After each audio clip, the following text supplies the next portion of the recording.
saya sendiri Ken. Jadi Mas Aristo. Dan saya Mutiara Monja. Dan ada satu teman kami yang bernama Michelle, tapi pada saat ini dia berhalangan datang, jadi dia yang menjadi editor pada video. Jadi teman-teman, pada kesempatan kali ini kami akan membahas tentang materi yang cukup menarik, yaitu tentang peradilan yang ada di Indonesia. Jadi sekarang bersama siapa narasumber kita pada saat ini? Jadi perkenalkan nama saya Mutiara Monja yang akan menjadi narasumber pada podcast kita pada saat ini. Yes, for your information, beliau ini bukan sembarang beliau ya, karena beliau ini adalah anak dari organisasi FIDI ya. Jadi seputar peradilan sudah makanan sehari-hari. Wow. Jadi menurut Niken ini apa sih itu peradilan? Oke, baik, di sini saya akan menjawab. Menurut saya itu apa sih sebenarnya peradilan itu? Jadi peradilan itu merupakan rangkaian mekanisme dan tindakan hukum yang dilakukan oleh lembaga berwenang.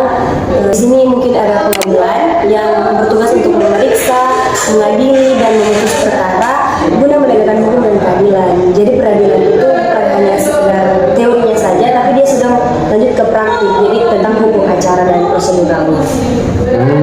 Jadi menangani kasus-kasus yang terjadi di Indonesia ya. Jadi itu sudah masuk ke persidangannya dah. Menarik. Nah, berarti kalau di dalam peradilan itu ada dong dibilang hakim. Ada. Ya, kalau hakim itu bagaimana kalau orang mau jadi hakim agung ya, Bang Hakim Agung? Jadi proseduralnya, mekanisme Ya, hakim betul agung. sekali. Apakah orang cuma mendaftar di CPNS terus bisa menjadi Tentunya untuk menjadi hakim agung itu caranya tidak gampang. Yang seperti Ken katakan tadi, daftar CPNS, lulus jadi hakim. Tapi di Indonesia itu mempunyai mekanismenya sendiri yang diatur dalam undang-undang. Itu ada dalam Undang-Undang Nomor 24A tahun 1945, di mana mekanisme pengangkatan hakim agung itu dibagi menjadi 3 tahap. Yang pertama dari Komisi Yudisial, kemudian DPR, dan lanjut ke Presiden. Jadi apa sih sebenarnya tugas dari 3 lembaga ini? Yang pertama dari Komisi Yudisial. Jadi Komisi Yudisial ini melakukan proses seleksi dan seleksi tentang integritas, pengalaman hukum, dan juga bagaimana nanti pertanggungjawaban dari Mahkamah Agung ini. Kemudian ketika Komisi Yudisial ini sudah melakukan seleksi, sudah dianggap ini boleh untuk diusulkan kepada DPR. Kemudian Komisi Yudisial ini mengusulkan kepada DPR apakah itu tindak lanjutnya dari DPR. Kemudian tahap kedua dari DPR ini menguji kelayakannya ini apakah memang calon Mahkamah Agung yang hakim Mahkamah Agung diusulkan oleh KY ini sudah sesuai. Dan jika DPR sudah menguji kelayakan, maka DPR akan langsung mengusulkan lagi kepada Presiden. Dan apa sih sebenarnya tugas dari Presiden ini? Ya, Presiden ini bertugas untuk mengangkat hakim agung ini. Jadi Presiden ini tidak bisa untuk uji lagi kelayakan, karena uji kelayakan itu sudah dilakukan oleh DPR. Jadi tugas Presiden hanya mengangkat hakim agung ini. Oke, jadi luar biasa sekali ya. Jadi kita sudah mengetahui tentang pengangkatan hakim agung ya. Penjelasannya betul-betul detail dan juga sistematis ya. Tapi saya ini masih bertanya-tanya ya tentang pengangkatan hakim konstitusi. Ya, kira-kira bagaimana itu pengangkatan hakim konstitusi? Oke, baik. Karena tadi saya sudah menjelaskan tentang mekanisme pengangkatan hakim agung di Indonesia, maka selanjutnya bagaimana sih sebenarnya mekanisme pengangkatan hakim konstitusi? Jadi hakim konstitusi di Indonesia itu mekanismenya itu diatur dalam pasal 24C Undang-Undang Dasar 1945. Nah, di situ dijelaskan bahwa mekanisme pengangkatan hakim konstitusi itu ada beberapa tahap. Jadi awalnya itu hakim konstitusi itu diusulkan oleh 3 lembaga negara, oleh Presiden, oleh DPR, dan juga oleh Mahkamah Agung yang telah diangkat tadi. Jadi masing-masing dari 3 lembaga negara ini mengusulkan 3 calon. Jadi jumlahnya ada 9.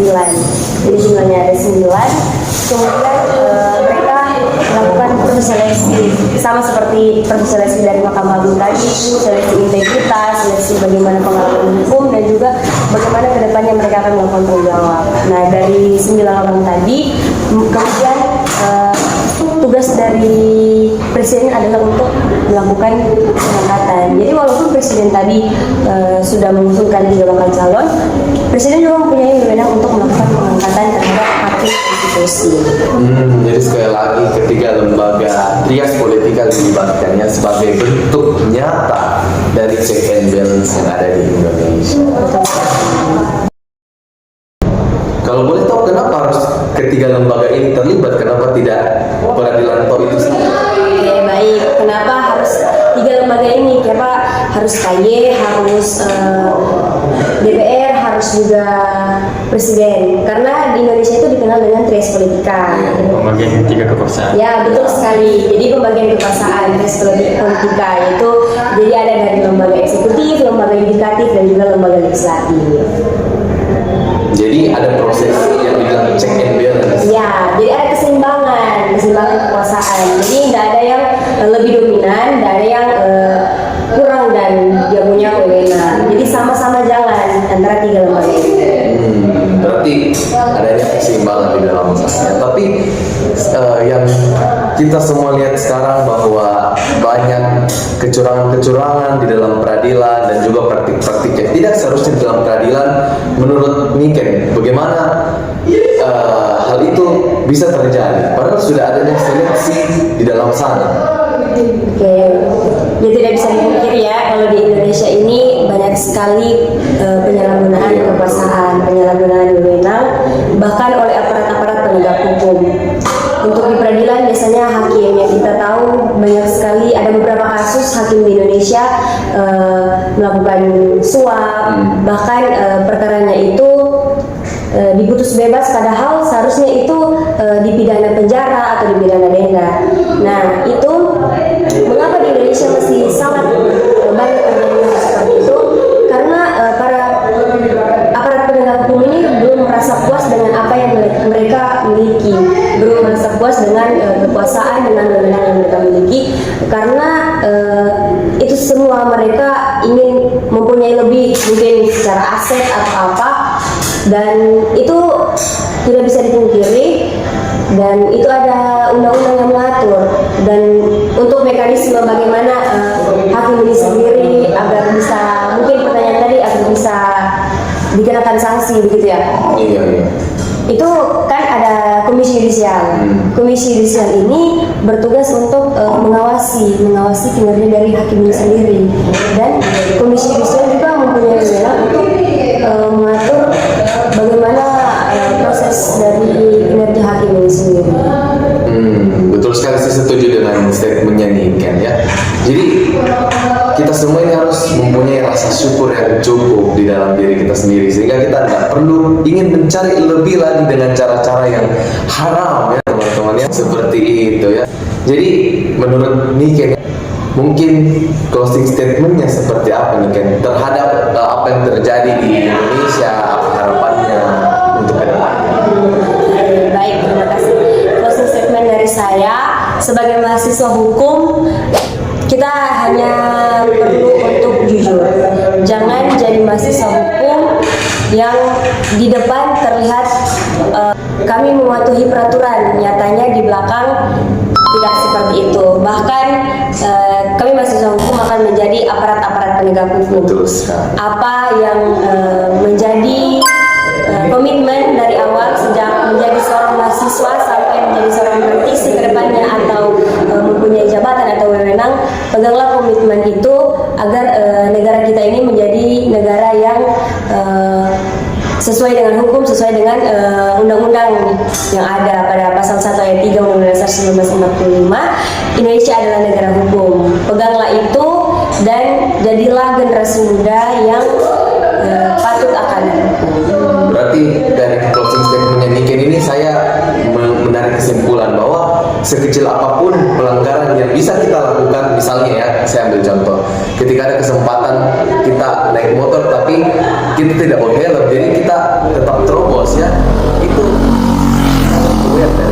dari hal-hal sekecil itu. Jadi kelak ketika kita memegang jabatan, habit tersebut tidak terbawa. Iya. Betul sekali.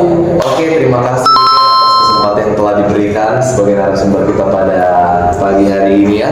Teman saya kita tadi membahas bahwa kekuasaan kehakiman memiliki peran yang sangat penting dalam menegakkan hukum dan keadilan, khususnya melalui peran hakim sebagai pihak yang memutus perkara.